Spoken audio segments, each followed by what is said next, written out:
राहुल बहुत परेशान था। उसे समझ में नहीं आ रहा था कि वो इस परिस्थिति से कैसे निपटे। वो अपनी माँ को बहुत चाहता था, किंतु उसकी पत्नी और उसके बच्चे उसकी माँ से बहुत दूर भागते थे, क्योंकि उसकी माँ की एक आँख नहीं थी। साथ ही उनकी कमर भी 90 डिग्री अंश पर झुकी थी। वैसे वह अपना सब काम खुद कर लेती है, किंतु फिर भी वो उसकी पत्नी और बच्चों के लिए हमेशा खटकती है।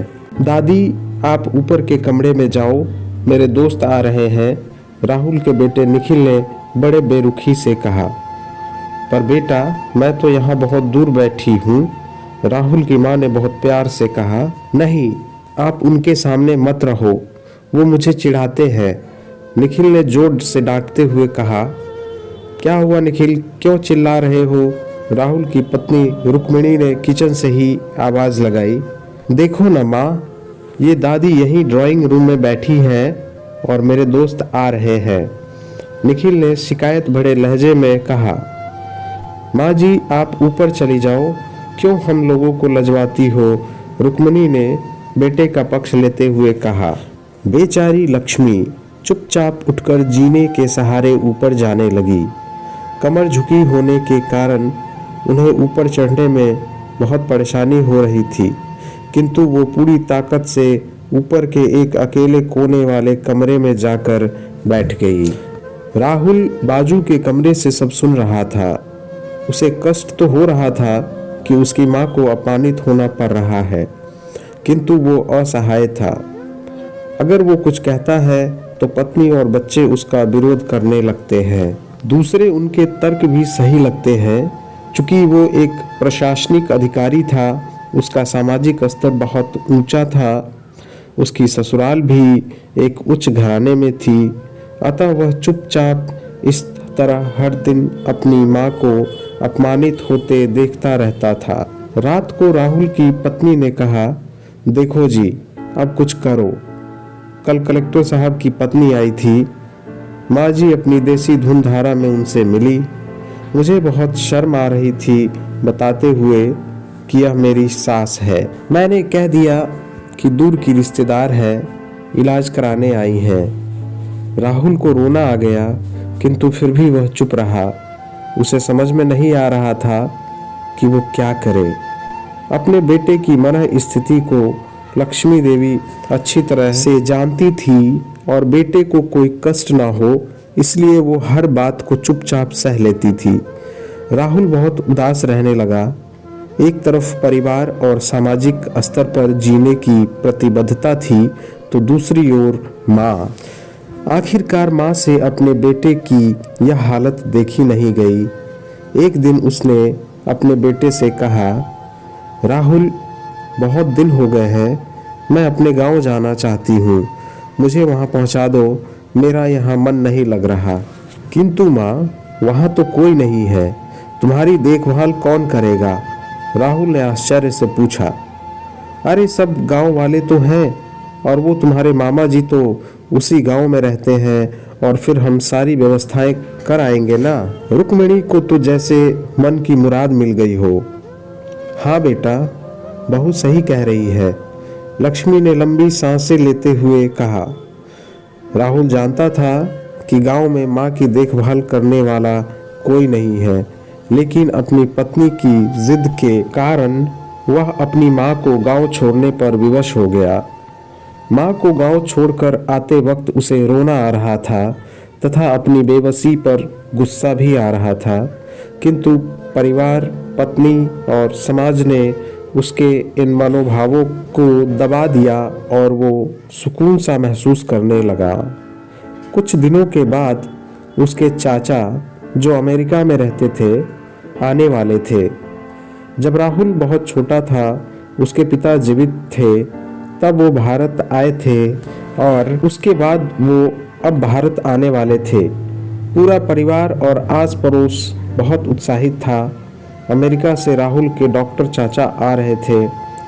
डॉक्टर सुरेश ने जैसे ही घर में कदम रखा, सबने मिलकर बहुत उत्साह से उनका स्वागत किया। क्यों राहुल, भाभी नहीं दिख रही, कहाँ है? डॉक्टर सुरेश ने उत्सुकता पूर्वक पूछा। जी वो गांव में रहती हैं, यहाँ उनका मन नहीं लगा, रुक्मणी ने सपाट लहजे में उत्तर दिया।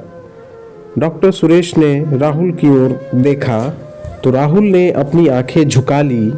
डॉक्टर सुरेश सब समझ गए। बोले, कल हम भाभी से मिलने गांव चलेंगे सब लोग। दूसरे दिन सभी लोग गांव के घर में पहुंचे। देखा कि लक्ष्मी को बहुत तेज बुखार है और वो पलंग पर असहाय पड़ी है। डॉक्टर सुरेश दौड़कर लक्ष्मी के पास गए, उनके पैर छूकर रोने लगे। लक्ष्मी की ये हालत उनकी कल्पना से परे थी। वाह बेटा राहुल, तूने तो नाम उजागर कर दिया। अपनी माँ की ये हालत देखकर तुझे तो शर्म भी नहीं आ रही होगी। डॉक्टर सुरेश ने राहुल को लगभग डांटते हुए कहा, नहीं देवर जी, राहुल का कोई दोष नहीं है। मैं खुद गांव आई थी।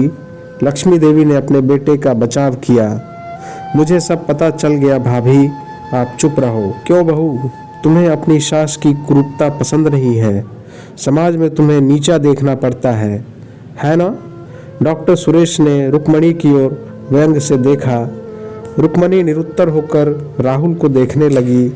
आज तुम जिस सामाजिक स्तर पर हो वो इन्हीं के संघर्षों की देन है। और बेटा राहुल, तुम्हें शायद मालूम ना हो कि बचपन में जब तुम 1 साल के थे तब छत से नीचे गिरने के कारण तुम्हारी एक आंख फूट गई थी और तुम्हारी रीढ़ की हड्डी में भी समस्या थी। तब तुम्हारी इस क्रूप माँ ने अपनी एक आंख और अपना बोन मैरो तुम्हें देकर इतना सुंदर स्वरूप दिया था।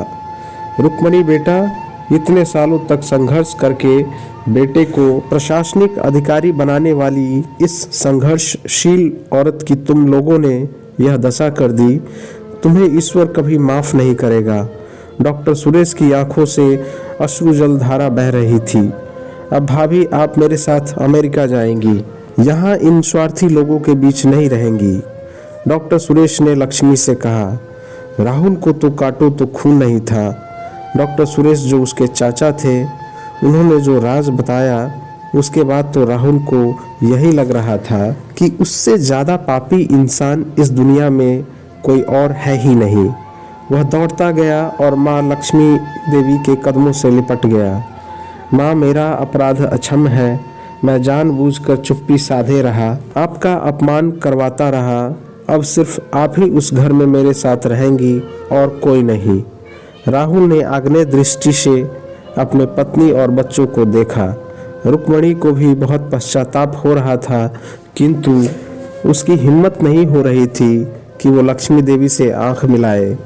लक्ष्मी ने रुक्मणी की मन स्थिति को समझकर उसको पुचकारते हुए अपने पास बुलाया और राहुल को डांटते हुए कहा, खबरदार, जो मेरी बहू को मुझसे अलग करने की कोशिश की तो तुझे ही घर से बाहर निकाल दूंगी। रुक्मणी और बच्चों ने लक्ष्मी देवी के पैर पड़ते हुए अपने व्यवहार पर माफ़ी मांगी और माँ के हृदय ने सबको माफ़ कर दिया।